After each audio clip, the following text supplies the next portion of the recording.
आसनसोल के ESI hospital के nursing training centre में ट्रेनिंग लेने वाली नर्सों का आज कन्वोकेशन हुआ है। आपको बता दें कि इस मौके पर ट्रेनिंग सेंटर से नर्सिंग की ट्रेनिंग प्राप्त करने वाली नर्सों को सर्टिफिकेट प्रदान किए गए। वहीं इस दौरान यहां राज्य के कानून व श्रम मंत्री मलय घटक मुख्य अतिथि के रूप में उपस्थित रहे और उन्होंने इस दौरान अपने वक्तव्यों को रखा।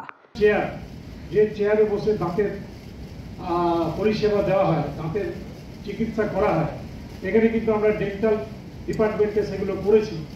এছাড়াও আমরা এখানে আইসিইউ ইন্টেনসিভ কেয়ার ইউনিট এখানে করেছি এবং সবথেকে বড় ব্যাপার আমাদের আসানসোল ইএসআই হাসপাতালে কিন্তু ডায়ালিসিস আমরা অনেক দিন আগের থেকেই চালু করেছি। আসানসোলে যে সমস্ত শ্রমিক ভাইদের ডায়ালিসিসের দরকার হয় তাদের বাইরে যেতে হয় না, আসানসোল ইএসআই হাসপাতালে কিন্তু আমরা ডায়ালিসিস করে থাকি এবং সম্পূর্ণ বিনা পয়সায় এই পরিষেবা শ্রমিক ভাই যারা আছেন, যারা আমাদের আইপি, তাদেরকে আমরা দিয়ে থাকি।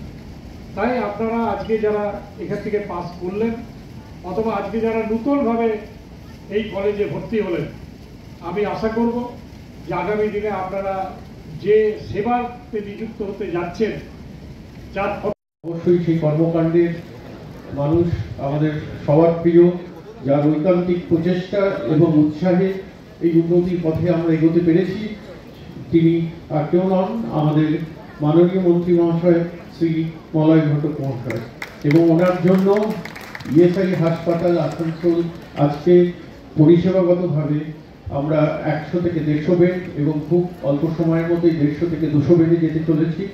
আমাদের কলেজ অফ নার্সিং আজকে প্রায় 200টি মেয়ে এখান থেকে পাস করে। আপনারা কি এবছর পাস করলেন? হ্যাঁ, আমরা 2024-এ পাস আউট ব্যাচ, 2020 থেকে 24। কতজন পাস করলেন? আমাদের ব্যাচে 49 স্টুডেন্ট ছিল। কতদিন ধরে পড়াশোনা করছেন এবং ঠিক কীরকম পরিবেশ ছিল, কেমন লাগছিল? হ্যাঁ, দেখুন আমাদের পরিবেশ বলতে নার্সিং তো মানে খুবই ভালো।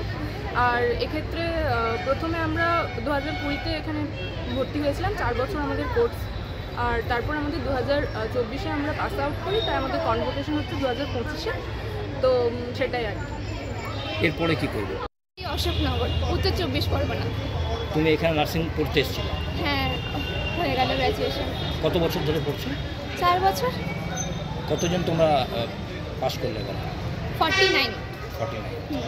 তো এই এত বছর যে পড়লে পরিবেশ কেমন ছিল, এরপরে কি করবে? পরিবেশ তো আমাদের কলেজে খুবই সুন্দর, মানে এত বছর বাবা মাকে ছেড়ে এখানে থাকা, বন্ধুরা একদম মানে খুব ভালো, ম্যামরাও খুব ভালো, খুব সহযোগিতা করেছে। এভাবে 4 বছর পড়াশোনা করলাম, প্র্যাকটিক্যাল থিওরি সব কিছুই করলাম, খুব ভালো পরিবেশ। আর আমাদের কলেজ তো সত্যি সেরা। আর এরপরে মাস্টার্স করার ইচ্ছা আছে, পরীক্ষা দেওয়ার ইচ্ছা আছে, এইমসে ইচ্ছা আছে, তো সব জায়গাতেই বসবো, ইচ্ছা বড় বড় আছে। এখন পর্যন্ত কোনো জব বা একটু এক্সপিরিয়েন্সের জন্য কোনো চেষ্টা কিছু পাওয়া গেছে? এখন আসলে একটু আমরা পড়াশোনা করবো ভাবছি, যে কোনো একটা সরকারি পরীক্ষা, এখন তো যেহেতু সরকারি পরীক্ষায় উত্তীর্ণ হওয়াটা দরকার, তো এই জন্য আমরা প্রাইভেটলি। आसनसोल से बिजू मंडल की रिपोर्ट, पीवीटीवी न्यूज़। नियमित अपडेट एवं दुनिया भर की ताज़ा खबरों के लिए हमारे फेसबुक पेज को फॉलो एवं यूट्यूब चैनल को सब्सक्राइब करें।